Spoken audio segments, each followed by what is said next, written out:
Okay, well, collectors, here we are for another video. DCT, I think it's 177. Is that right, Ob? That's right, 177. 177, yeah. We last week, we're sorry we didn't have a video, but it was Memorial Day, and we sort of took a little vacation. But anyhow, we're back this week, and hopefully we'll have some interesting stuff that came in. We don't have a lot of boxes, but, well, you never know. It's not quantity, it's quality, I guess. And sometimes we don't have quality and a lot of quantity, but we'll see. But I think I want to get a cigar going here, and I think we need a pop too, don't we, Ob? Sure. Started with a pop. Absolutely. This is one of those cigars I like a lot. Kind of got an odd shape to it, but.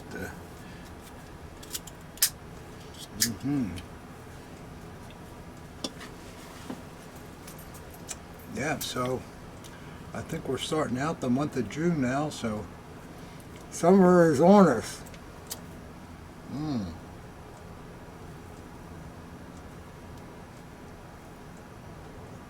Yeah, this looks like it's gonna be all right. Enough smoke coming out of there, Rob?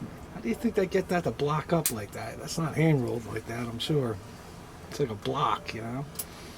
I don't know. Maybe they put it in a mold when it's wet or something.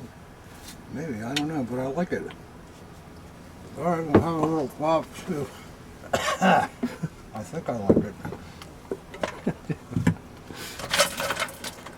That glass doesn't look too clean. That's all right. It's all right. Taking dirty martinis out of it. Yeah. That's all I got here on me. Got your Johnny Cash outfit on today, huh? Just by happenstance, I grabbed the first thing I could find.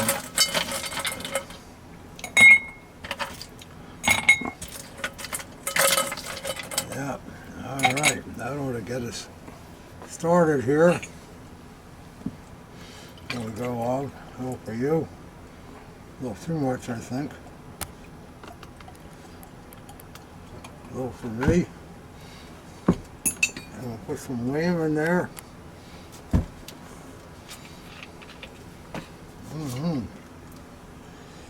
Yeah, here we go. Well, we're back to normal, guys, here. Just like usual, cigars, drinks, and hopefully something to look at. And I appreciate all you guys that watch these silly things too. We have a lot of subscribers anymore. I think we got over 15,000 subscribers now. Huh? That's a lot of people. Pretty good, yeah. Who would even think there's that many people in the world that care about military stuff? So it's pretty good. So yeah, enough smoke coming out of here, Rob? Yeah, I think so. Like well, here's to you, collectors. I feel like I'm at a rock concert. First of the day. You're trying out that camera on the stand, huh? What do you call it, Ob? A tripod? A tripod, yeah. Well, our friend X used it last week and thought it looked pretty good, so we'll see how it works. I don't know, but all right. Well, I'm going to start out. I got a big box here. It's really big, as you can see, and I think I'll leave it on the floor while I open it, and we'll just bring the contents up on the table here. See what happens. Got a good sharp Bob Burns cutter here. Yep. This one autographed. I don't know. I ought to get an autograph on that. There we go. Here, Rob. That looks like a lot of packing. Okay, we got bubble wrap things that are in kind of sections that are separated by cardboard, so it's a pretty good way to pack. I don't know what this stuff is, but it must be pretty delicate the way it's wrapped here.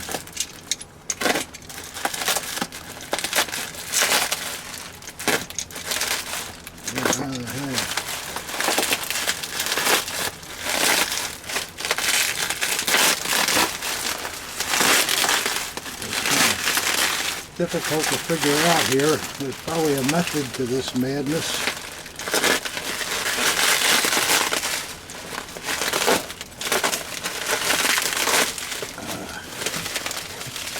Let's see if that did any good.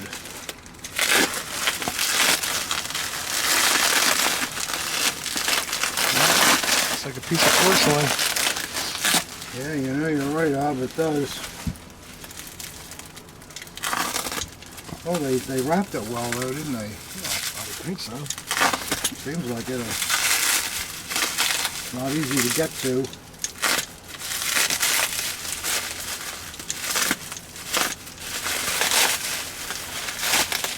fact, it's not easy at all to get to.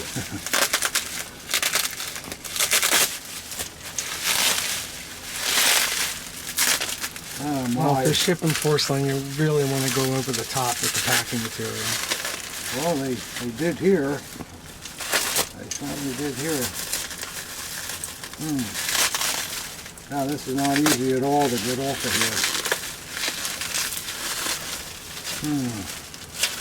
here. Well, maybe we should cut the camera and open this up and instead of wasting everybody's time. You can get that one. We'll open the other ones afterwards. Yeah, okay. What is it? What's it called? I think we got it though. Oh, here we go, Ob. Yep. You know what that is, Ob? Yeah, sure do. It's an olic Yeah. colored. I don't know if they call them vases, but I guess they might be. They're vases, yeah. And that has the If painted they were stripes. cheaper, they'd be vases. Yeah, right. But since they're not cheap, they're vases. And they, Yeah, it's got they that come in olive, solid white, or that's the colored one. Yeah. Yeah.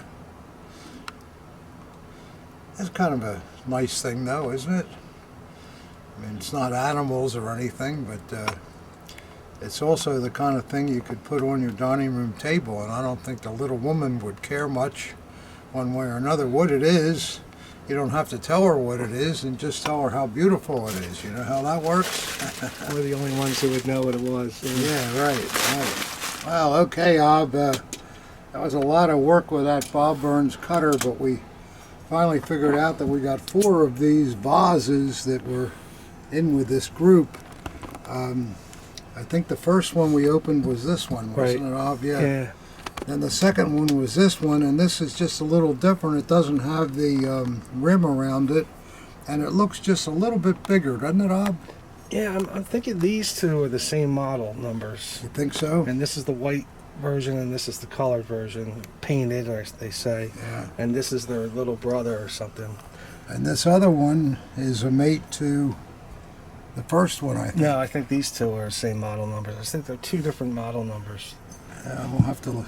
Well, they're all marked Alec on the bottom. Yeah, but see if they're all marked the same Alec trademark. Sometimes it's different. Okay.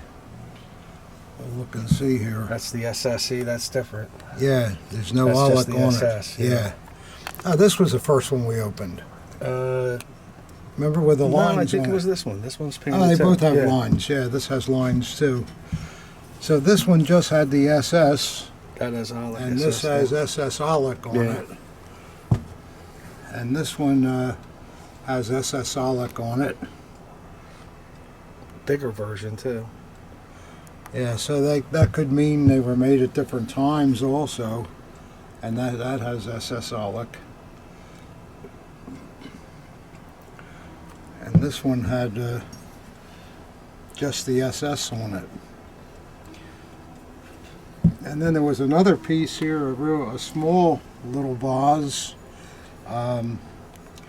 This has got a little age cracking on the bottom, but that's marked Yeah. SS Alec. I'm not familiar with that piece. I'll have to look that one up. Yeah, nice little thing. So there you go. I know that that's not something for everyone, but they are original Aulic pieces, and certainly worthwhile if you like porcelain to maybe get one or two of those just to have in your collection, or to put some nice flowers in too. Ob and I were looking in this first one. I think this was the one, and we can see where there was water in there at one time. Water in one of them, yeah. So these people were using it. So here's the Aulic. I wish there were some SS riders in here, or some Luftwaffe standard bearers, but they are what they are. So okay, we'll put this stuff away, and then we'll get to the next box. Well, okay, Ob and I got that Aulic put away for the moment, and we can move on to what's next here. Let's see what we got, Ob. Here's a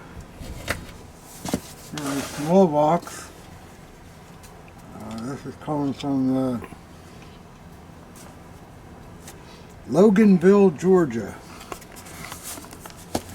And I'll ask you where that is, Ob, and you'll say somewhere in the state of Georgia. Right. Well, let's see what we got here. This looks a little easier to handle than all that ivory. We shall see.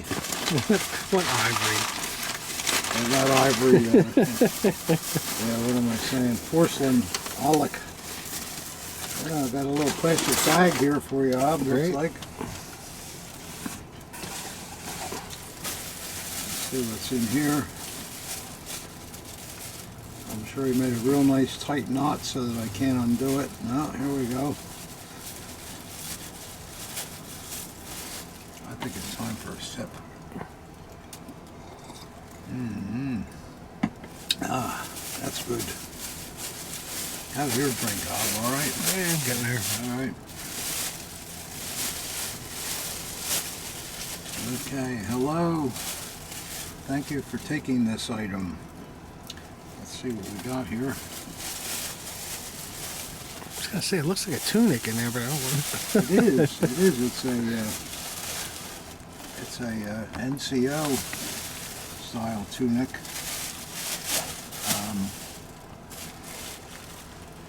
Is that even Third Reich? It looks Yeah, East German to me. You can see where the eagle was, and I think he said there was a loose eagle with it. Maybe that's in the bag.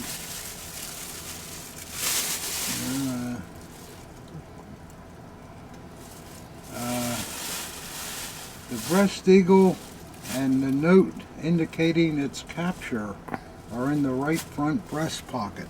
Okay, let me get a hanger so we can show what this is.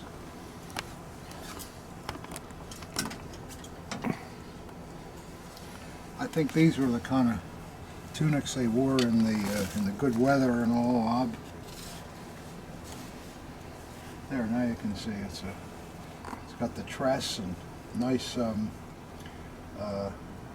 shoulder boards, the button-in type, and the right breast pocket would be here, I guess.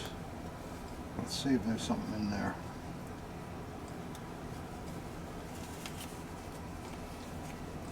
Yep, here we go. Yeah, guys, there's the breast eagle that somebody took off of there. Just has to be put back on again. So these are no big deal, but I think for collectors that like tunics, you know, it's got a pip on it. It looks like everything is there. It's not a pip. A chevron. Yeah. I think there's a tag on the inside, on the very inside. There might be a name there. There's a couple of them. Oh no, it's yeah, you just covered it up. Right on the left flap there, where you just pulled it out. Right there. Yeah. Oh yeah, you're right. There we go, guys. Here's the guy's name that owned it. Unteroffizier Rosenfeld, 5th Kampf Infantry Regiment 1. That's pretty cool. So there you go, you even know who owned it. And here's a little note from the from the vet that brought it back. German officer's jacket abandoned in billet, occupied by Captain Brewster. Well, I guess that tells you a lot of things, but it really doesn't tell you too much. But it's kind of a neat vet little note, though, isn't it? I wonder how the eagle got removed. Do you think the soldier took it off or the vet took it off? But I think that maybe it was taken off when the vet brought it back, worried that somebody was going to see that. let me just see a close-up of it. Boy, that's a weird-looking eagle, too. Yeah, it's an NCO eagle, though. It's a nice breast eagle. And the stitching is still here for it, and the stitching, I believe, is a little stitching still on the bird, I think. No? I don't see anything. Nah. But okay. But anyhow, no great shakes there, but I think it's a collectible little tunic. What the heck? All right. That's the first one of those we've seen, isn't it, Ob? Yeah. I mean, it's that real lightweight material. Maybe it is meant for tropical use, or certainly for summer wear. So, all right. You never see everything.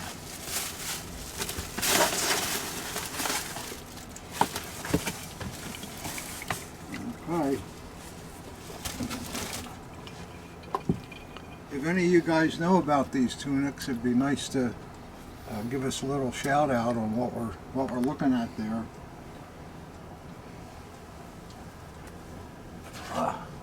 Let's see what this is. Kind of a heavy box. This is that man from New Hyde Park, Cobb. Oh, yeah. We seem to get something every week from him.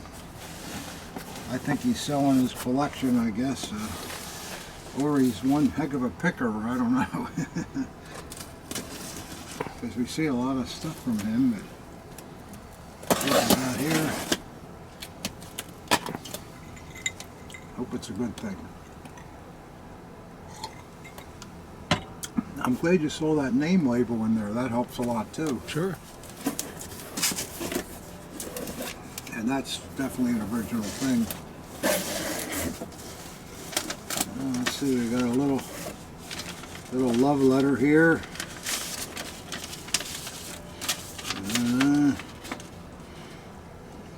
Two books. Hope you find these of interest. All right, well, we can do without the books, but let's see what we got.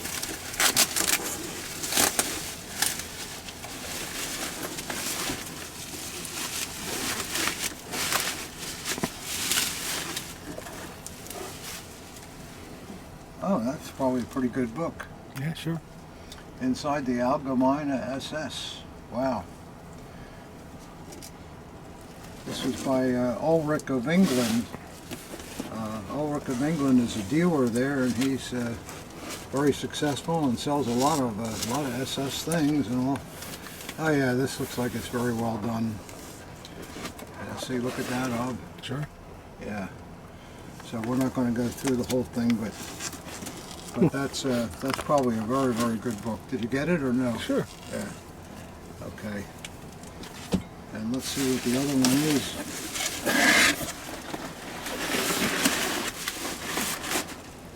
Sometimes these kind of books are hard to get. You know, the authors, they do a limited printing of them, and once they're sold out, that's it. And you know, they'll only do 100 or a couple hundred, and so sometimes they're hard to get, and there's a lot of really good information there. Ulrich of England knows what he's talking about. Let's see what we got here. Ah, great. Yeah, I just had somebody the other day that was asking for one of these. Vice Chancellery book? Vice Chancellery book, yeah. These are wonderful. They show the whole, they're by Albert Speer, and they show the whole Vice Chancellery. They're just fantastic. There's the AH office that I opened too. There's a lot of color pictures in there too, but they're just wonderful of the Chancellery. There's the office. Boy, how's that for a swanky place. Shame the Russians destroyed the whole thing. But these are... Why would they have ever done that? Yeah. Well, you know. But these are great books and very much in demand. So I'm glad to have this book. We can see if we can remember who that was that called the other day that needed one. And we'll. Did they have a... is there like a printing date in there at all at the beginning of it? I don't know. I'd just like to know when it it's came out. Probably 1939 when the Chancellery was opened. Take a look and see. Der Neue Reichskanzlei, architect Albert Speer. Printed in München. No, it does not have a date. No. Okay. But probably 1939. Yeah, I would think so. All right, that's a pretty good thing. I like that. And I like this SS book too. I mean, I certainly don't think they printed it in 45. Let's put it that way. No. No. Okay, that's that. But that's interesting. I didn't know that Vice Chancellor wasn't there till 39. You don't know what? The Vice Chancellor wasn't there till 39. Yeah, well, they built it in 1 year, in 38 and 39. Pretty impressive. Or it might have been 37 and 38. I'm not sure. I might be a little off on that, but Okay. it was built in 1 year, though. Just unbelievable. Oh, I see what else we got here. Ah, it's another familiar person here, Folsom, California. Oh, yeah. Yeah, this man must be selling his collection too. Because we've received, I guess, 4 or 5 boxes over the weeks from this man. Mhm.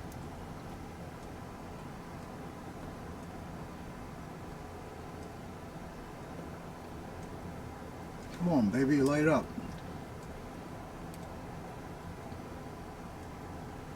There we go.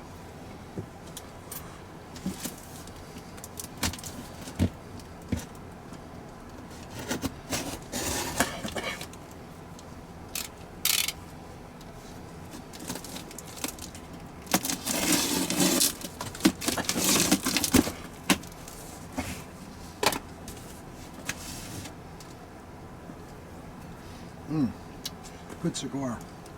How's your drink, Bob? I think I need a fresh one. Okay.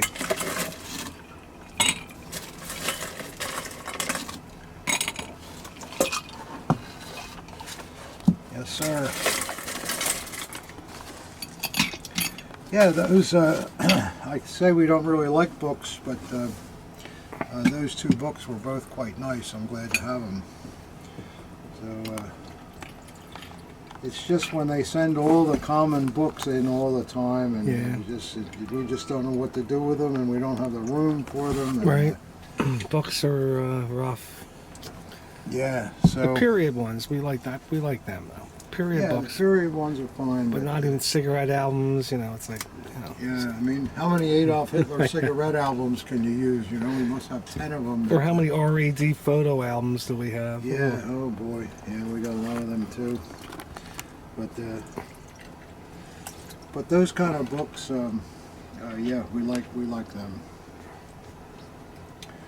See, the problem is collectors. A lot of those books are, you know, they're worth $40 or $50, $60, and by the time you put them up on the internet and photograph them and do the computer work, you've spent double that amount of money.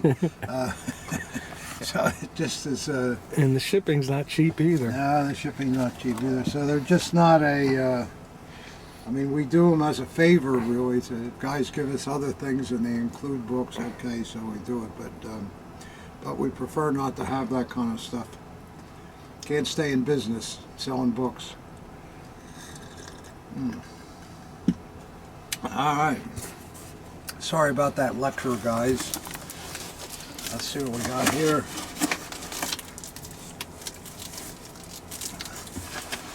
Alright, I remember this now. Here is the Luftwaffe helmet and the 11 wound badges. Alright. Oh boy. Dig it. I would say we're going to have some wound badges for a while, Ab. Well, they could be gold with diamonds, you know. Well, yeah, you never know. Let's see what we got here first. This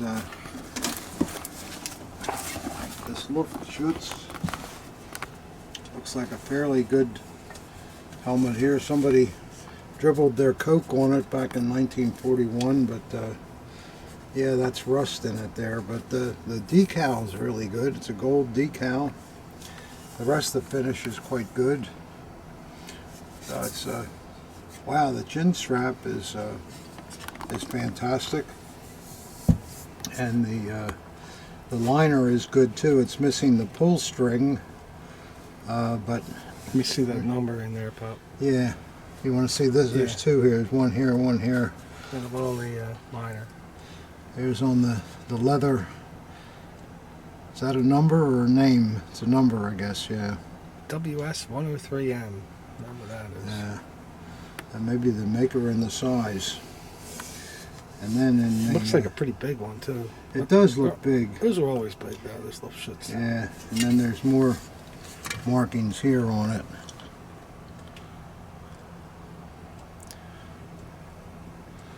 But that's not a bad helmet though. Not too bad at all. So that's good. And let's see, I don't know what he's talking about here with 11 wound badges, but let's see if we can find them.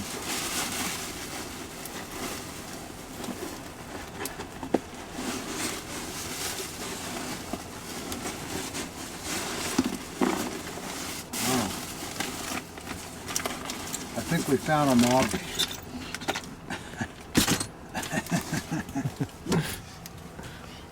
Well, yeah, why don't you take them out of there? I'll take a look at them. Yeah, we'll line them up here. It looks like a lot of silver ones. Yeah, it sure does. Yeah, there's both black and silver ones. We'll line them up. I'll put the silver ones over here. Boy, this man must have wanted to collect these things.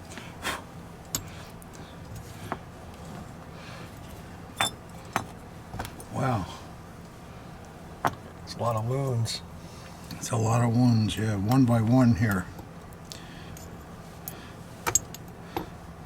It looks like he specialized in the second class ones though.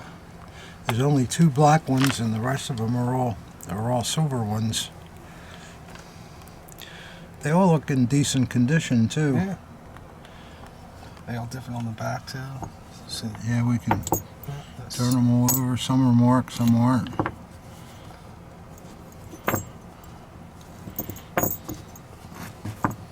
There's no hollow backs on those silvers, huh? No, normally you don't see hollow back on the silver. The black ones a lot of times are hollow back. You can tell the black ones, these were just stamped out of brass, and then when the black paint wears off you can see the brass below. So what they do is they wipe all the paint off and say, oh, this is a gold one. So It's you gotta funny, be- you'd think they all be the same, but they're not. They're all there's a little Yeah, if you different, just look know? at these, you look at the look different at the type of box on this catches one, and yeah. hinges. Yeah, look at that hinge there. Most of them have the hinge that's built into the cast, but this one they put a separate hinge on it. So there you go. And catch too. And catch, yeah. Different maker. Yeah.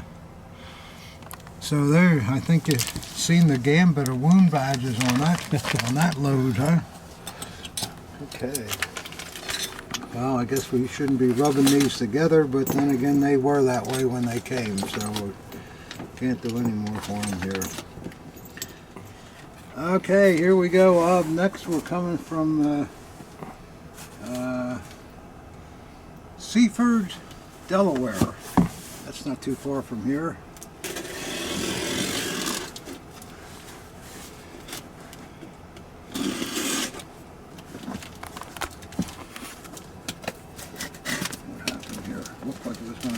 easy. There we go.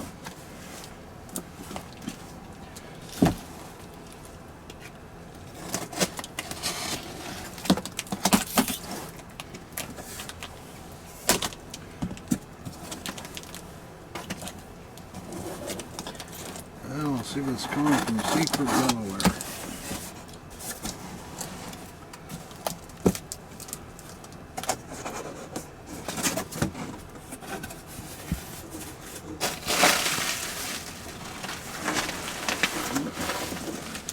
Package within a package.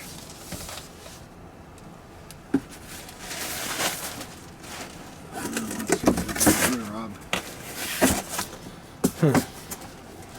What do you think it could be? Maybe a WKC advertising mirror? No, it's not No? heavy enough. It's fairly light. Maybe it's a, I don't know. Maybe it's another box in a box. I don't know. Only one way to find out. Be careful with that. Yeah. Just try to cut the paper so we see what we got here.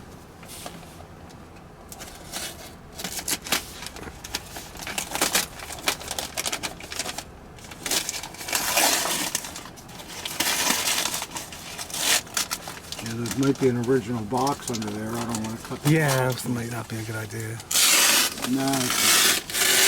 No fear of that. It's a cardboard box. But that's the thing you have to watch out for, though. You imagine it's an original cardboard box and you go slicing it up with a Bob Burns cutter. Boy, you're just persona non grata after that. Okay. Well, we're getting there. I think I need a sip.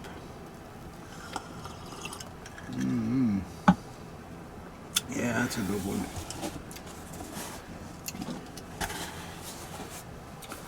Well, we're getting there here.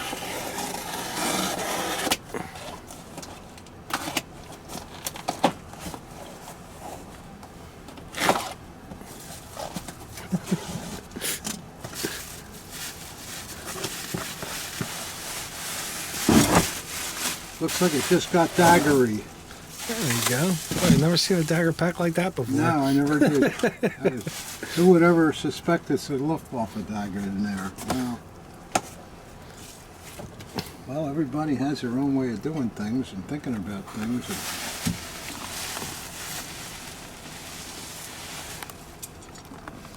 Well, this is a honey. It's in the scabbard backwards, but boy, it looks like a real honey. Nice Look at that thing up. Gilt still left on the pommel there. Yeah, gilt on the pommel. Gilt on the reverse pommel. That's original gilt too. The fittings look like they've hardly seen anywhere at all. They look late to me though. Aren't they? Yeah, it's late, Yeah. but a beautiful plated scabbard too. That plating is just perfect, and the white grip. Usually, when you see white grips, they're late. Late, yeah.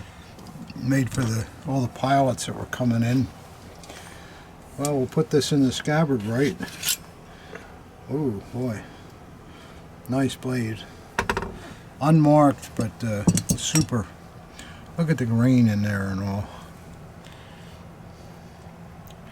And this dagger, I guess, was issued, but boy, it was never worn much, if at all. No, just seeing the gilt on the pommel will tell you that. Yeah, this is really a sweetheart of a piece. It's got the one screw in the scabbard. Yeah, these are they are, yeah. These are WKC mounts. WKC, yeah. Yeah, WKC all the way, but yet unmarked. That's a late piece. That's all. Yeah. Nice though. Yeah, boy, that's boy, you're looking for a real quality late Luft piece. That's it. Wow. Yeah, that thing, to have that much gilt on it too, because this kind of gilt wore right off. Yeah. I mean, immediately, and both sides. Plus, what are the fittings made out of? You know, it's that. Oh, they're that aluminum stuff, and It's amazing. and the grip is absolutely perfect. No, this dagger is virtually brand new. It's really well, there you go, guys. Somebody looking for a really minto. See these white grip pieces. After the war started, the Luftwaffe was training pilots like it was going out of style. You can just imagine how many pilots were getting trained, and all of them, of course, qualified for wearing the dagger, as well as a lot of the NCOs that had experience. So they needed a ton of these things, and they probably gave out a huge contract to a number of producers. And I've seen many of these daggers that might have say a tiger mark on the blade, but the fittings are WKC, and WKC was a big factory, and they were able to put out a lot of these fittings, and they probably sold the cross guards, pommels, grips, and scabbards to all these companies, and then the companies had to fit the throats and put the things together and properly fit them. But that's where you see these things, and then they were issued to the pilot, and off he went on his first mission, and that was the end of carrying a dagger. Hopefully he came back again, but he was pretty busy throughout the time period if he survived. So he wasn't sauntering around at home in Germany with his second model Luftwaffe dagger. So that's why you see them in this kind of condition. So, it would be nice to know who owned this. And wonder whether the guy survived the war even, but boy, for somebody looking for a killer piece, that's it. They don't come any better than that, and of course the late pieces, they don't have the quality of the early pieces, but still, when you see that kind of condition, it becomes something unto its own. And this cigar is something to its own too. This baby won't stay lit.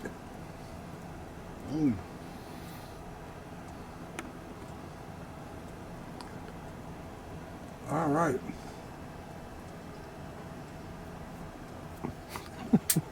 There's nothing worse than doing an unboxing without a lot of smoke Your around. cigar's on fire. Things like a log. It's like a log. You sure that's not a door flame? I'll see if I can get it going. No, if it was a door flame, it'd stay lit. Yeah. Yeah, you could use this cigar to start a log fire on your fireplace. That's when the you're problem. lighting You it can't. up. Okay, guys. Somebody will love that Luftwaffe. I know I like it myself. In fact, I might even put it upstairs. It's so nice. Got too many of them. All right, that's a nice piece. Glad to have it. And let's see what else we got here, huh? There's one more box, Ab. Okay. One more. Watch your drink there. Yeah. I'm not only going to watch it, I'm going to drink it.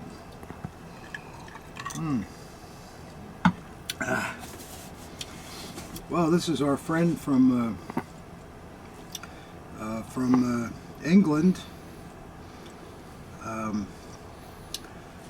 This guy has sent us a lot of pieces over the last few months. And What part of England? Guildford. Guildford, yeah. Guildford, yeah. Or Guildford. Guidford.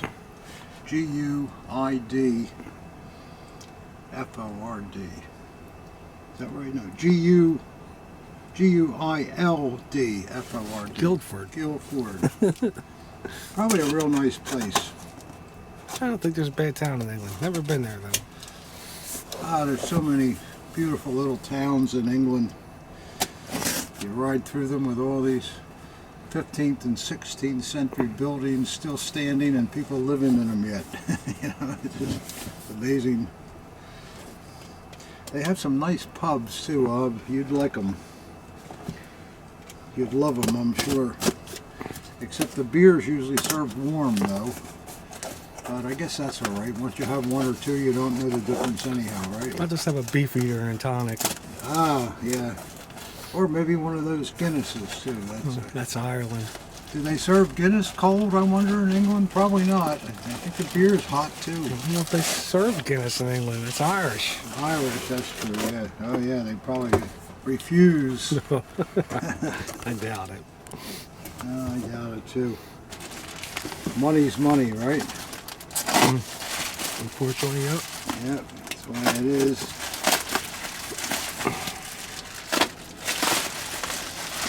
But yeah, I'll bet Guilford is a real nice place.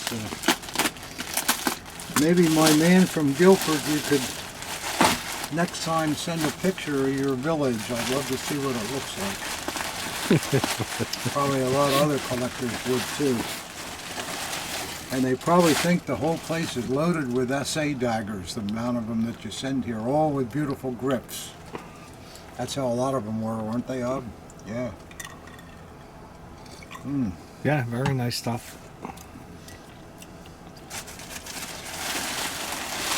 Oh, let's see what we got here this time.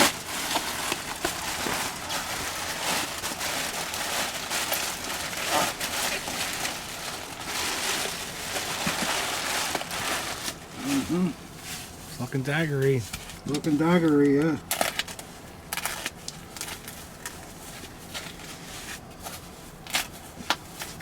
Yeah, I was thinking we weren't going to get any edge weapons in the last two boxes. Well, here we go.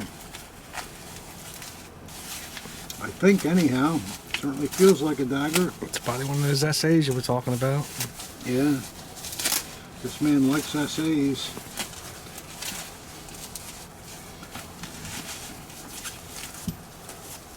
Yep.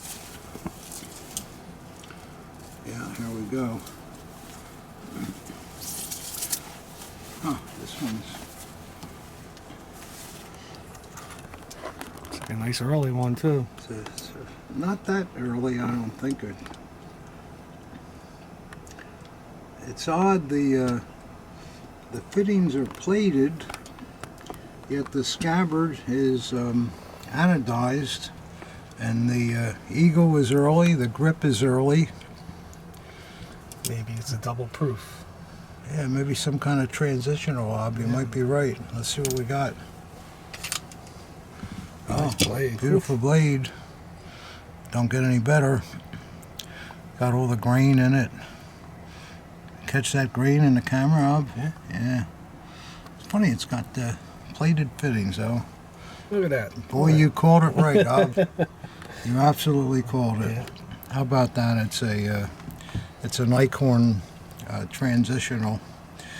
It must have been one of the first transitionals they made, and they used up their older grips, but they used the plated fittings. All makes sense now. And used yeah, it's all getting rid of parts. Yeah.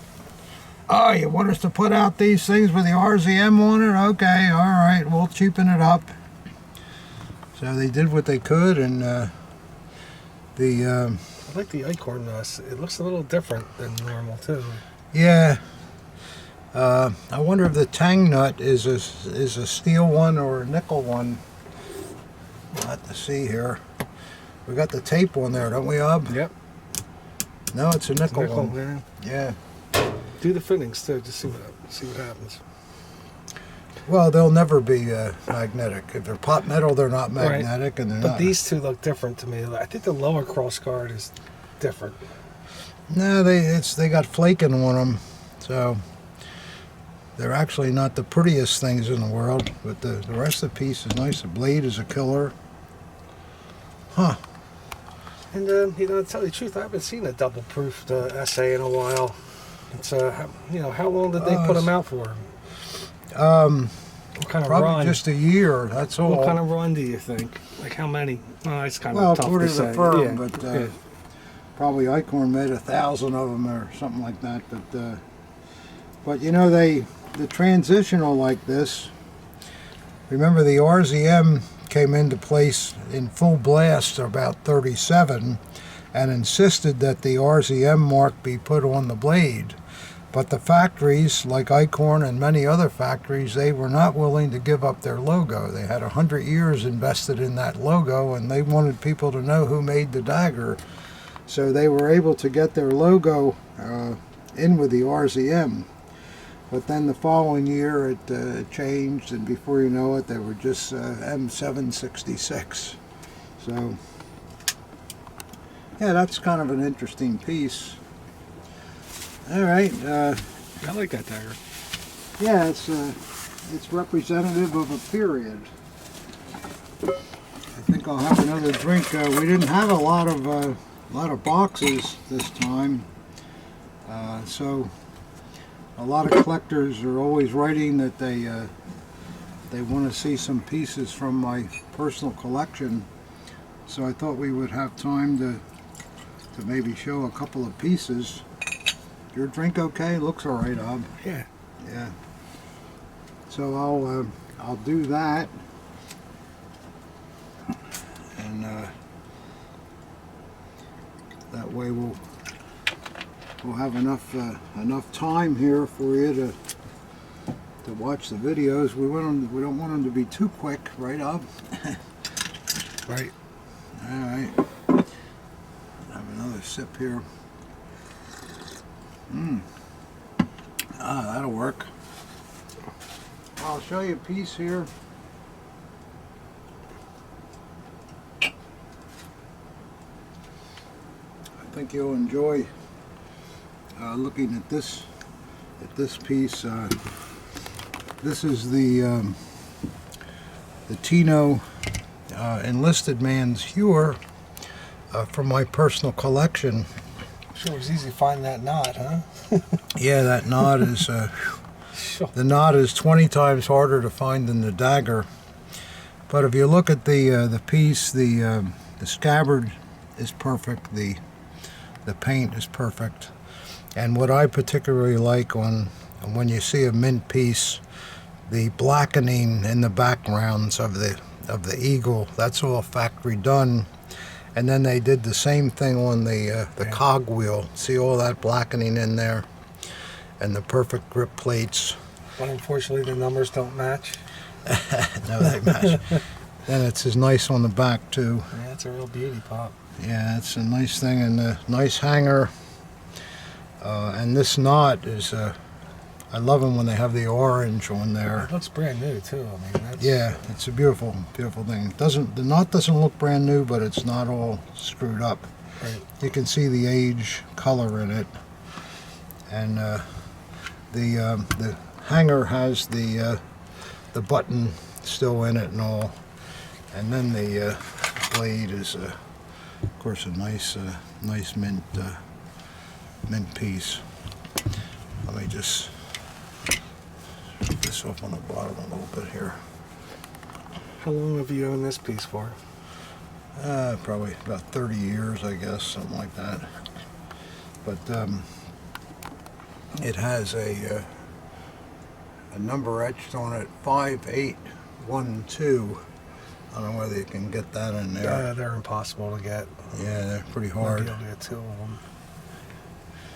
And then there's one on the same number on the scabbard throat.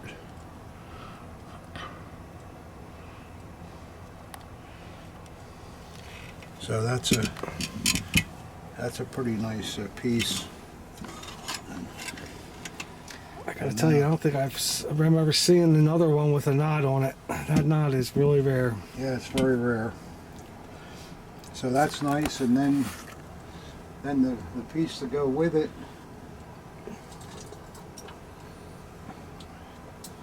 I like this a lot too. There's the Tino leader hangers and the Tino leader dagger.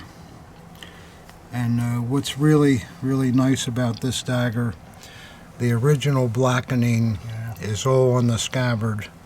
And like I was saying on the hewer, they also blackened the crossguard on the officer. and blackened the wheel at the top. And it's very, very hard to find one of these where there's no flaking. Yeah. See, there's no signs of any flaking anywhere on this piece. The top of the crossguard is also perfect. And I like the grip too. It's a beautiful grip. It's a little darker on the obverse and the reverse. Yeah, that's cool. And then a stone mint blade. It's got all the grain and everything. And let's see what this one. Yeah, this is an early one because the number is stamped on the blade instead of etched. If the camera can see that. And yeah, and there's the number on the scabbard throat. Even the top of the throat has almost all the black on it still. Yeah, it's nice. And I remember when I got this dagger, it was probably about 25 years ago. Of course, the hangers are nice too, with the velvet on the back and so forth. And there's two different types of. Yeah, the leather. There's leather ones, and which one do you prefer? I like the brocade. Yeah, everybody likes does. the brocade, I guess.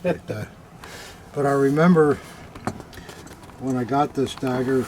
I think you were here at that time, about 20 years ago, something like that. A husband and wife came in, and they told me that they were an older couple, that their brother was in the army, and he had passed away, and he had this dagger.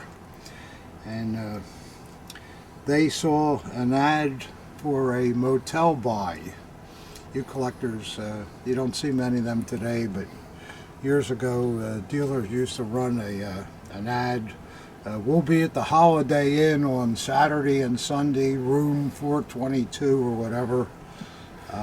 And then they'd have usually an old dagger book from 1969 or 1960 or 59 and 62 to show them how much the piece was worth, you know, which was so they what happened to this couple, the guys in the motel buy, they told them that the dagger was a fake, but they would they'll still buy it, right? Yeah. They'll give him $400 for it just because it was pretty.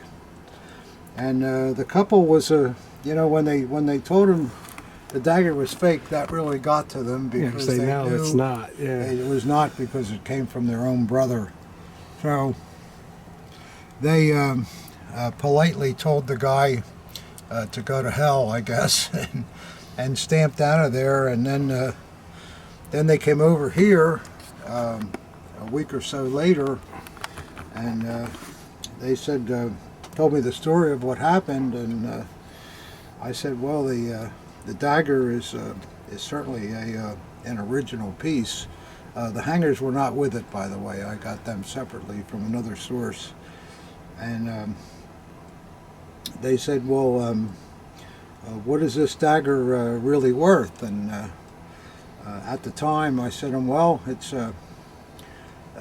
worth about $5,000, and I'll give you $4,000 for it. And they thought that was fantastic. And at the time, I thought it was a very fair price too. Nobody got cheated on that deal. But you know, these, like any of the really good and rare daggers, have escalated in price, and that's why I tell people, you know, you're better off to bite the bullet and pay a decent price for a decent piece, because it's usually always going to go up in value. So a dagger in this condition these days is worth, I guess with the straps, probably about $12,000 to $13,000.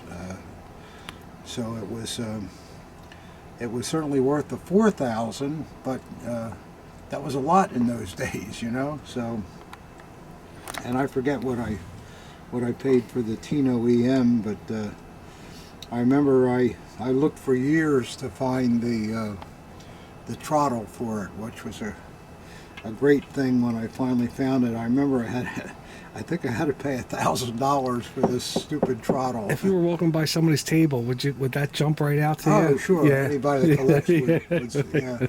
Because you just don't see them. Right. I put them side by side so I get them one last shot on them. And nice pieces. Yeah.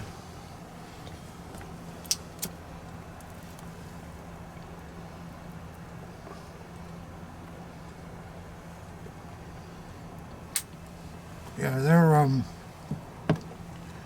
I have a habit of saying, well, for a real nice piece, it's this to me is investment quality. You know, maybe everybody's going, oh sure, but investment quality is something that it's a rare piece, it's in mint condition, and it's desirable, and usually, no matter what you pay for it, within reason, you're always going to be in good shape, and it'll produce a lot more revenue than your IRA or your savings account or whatever. I'm not a broker, so I can't say that, but it's from what I've seen in the hobby, it's good to get the really, really nice things.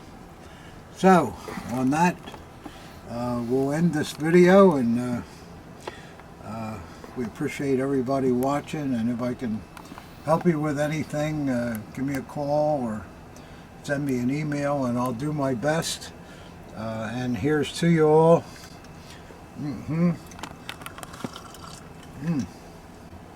And we hope to see you next week.